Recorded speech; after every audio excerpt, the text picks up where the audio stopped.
एक मिनट जरा अरेंज करतो. एक मिनट थांबा. ये रुको ना जरा एक मिनट. शरीयत में दखलंदाजी नहीं चलेगी, नहीं चलेगी, नहीं चलेगी. शरीयत में दखलंदाजी नहीं चलेगी, अंदाजी नहीं चलेगी, नहीं चलेगी, नहीं चलेगी. दिसत नाही बोर्ड में. दखलंदाजी नहीं चलेगी, बोर्ड के वजह से दिख नहीं रही. दखलंदाजी नहीं चलेगी, नहीं चलेगी, नहीं चलेगी. शरीयत में दखलंदाजी नहीं चलेगी, नहीं चलेगी, नहीं चलेगी. शरीयत में दखलंदाजी नहीं चलेगी, नहीं चलेगी, नहीं चलेगी, नहीं चलेगी. शरीयत में दखलंदाजी नहीं चलेगी, नहीं चलेगी, नहीं चलेगी. शरीयत में दखलंदाजी नहीं, शरीयत में दखलंदाजी नहीं चलेगी, नहीं चलेगी, नहीं चलेगी. आंदोलन करताय, काय नेमका विषय? आज आम्ही सगळेजण इकडे उपस्थित झालेले आहे कारण की आपल्याला बघायला भेटतं की आसाममध्ये जे निकाह आणि तलाकचं लॉ होता ते रद्द केलं गेलं आहे आणि असं बोललं गेलं आहे की चाइल्ड मॅरेजसाठी केलेलं आहे की चाइल्ड मॅरेज नाही व्हायचं म्हणून केलेलं आहे. पण त्या ॲक्टमध्ये असं आहे की स्पेशल मॅरेज ॲक्टने तुम्हाला आता लग्न करावं लागेल. जे मुस्लिम समाजाचे लोक आहेत त्यांना पण आता स्पेशल मॅरेज ॲक्टने करावं लागेल. मग आपल्याला काझीकडे नाही जायचं.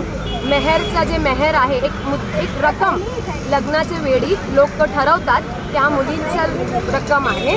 लगेच पण काही लोक देत आहे आणि जेव्हा तुमचा डिवॉर्स झाला त्याच्यानंतर काही लोक देत आहे. तर तो फक्त मुलींची रक्कम असतात. ती मुलीला द्यायला ते फक्त म्हणजे मुलीसाठी ते रक्कम असतात. फायनान्शियल स्टेबिलिटीसाठी दिलं जात आहे. तर आता जे काझी लोक आहे जे लग्नाची प्रक्रिया करून देत आहे त्यांना तर अनएम्प्लॉयमेंट होईल आता कारण की लोक तिथे जाणार नाही तर त्यांची पण बेरोजगारी होणार आहे ते काझी लोकांना.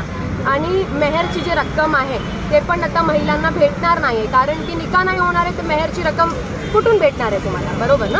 आणि जे आता या लोकांनी सांगितलं आहे की चाइल्ड मॅरेजसाठी आहे, प्रोहिबिशन करण्यासाठी. पण आपल्या देशात तर किती चाइल्ड मॅरेजचे लॉज आहे ऑलरेडी.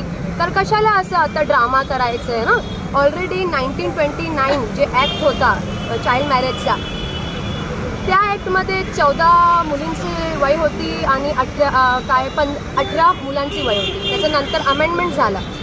इंडिपेंडन्सच्या नंतर त्या ॲक्टमध्ये अमेंडमेंट झाला. मुलींची वय 15 केली, मुलाची वय 18 ठरवली. त्याच्यानंतर परत 1978मध्ये परत अमेंडमेंट झाला. मुलींची वय 18 केली, मुलांची वय 21 केली. तर एवढे आपल्या देशात लॉज आहे चाइल्ड मॅरेज प्रोहिबिशनसाठी. तर अजून का आपल्याला ड्रामे करायचं आहे. ह्याच लॉवर आपण अंमलबजावणी करू शकतो ना, इम्प्लिमेंटेशन करू शकतो. कारण की हा लॉ फक्त म्हणजे एका स्टेटसाठी नाही आहे ना, पूर्ण देशात आपण कुठेही लावू शकतो ना हा लॉ. तर आणि तिथे आसामला 12 लाख लोकांचे बालविवाह झाले होते पण त्याच्यात फक्त 12% मुस्लिम समाजाचे लोक होते. मग कशाला हे सगळं. मला असं वाटतंय की हे सगळं फक्त लोकांना डायवर्ट करण्याची प्रक्रिया आहे.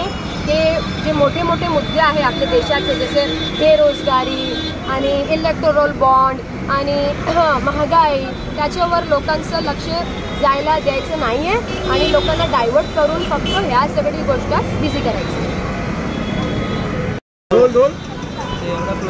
शरीयत में दखलंदाजी नहीं चलेगी, नहीं चलेगी, नहीं चलेगी. शरीयत में दखलंदाजी नहीं चलेगी, शरीयत में दखलंदाजी नहीं चलेगी, नहीं चलेगी, नहीं चलेगी. शरीयत में दखलंदाजी नहीं चलेगी, नहीं चलेगी.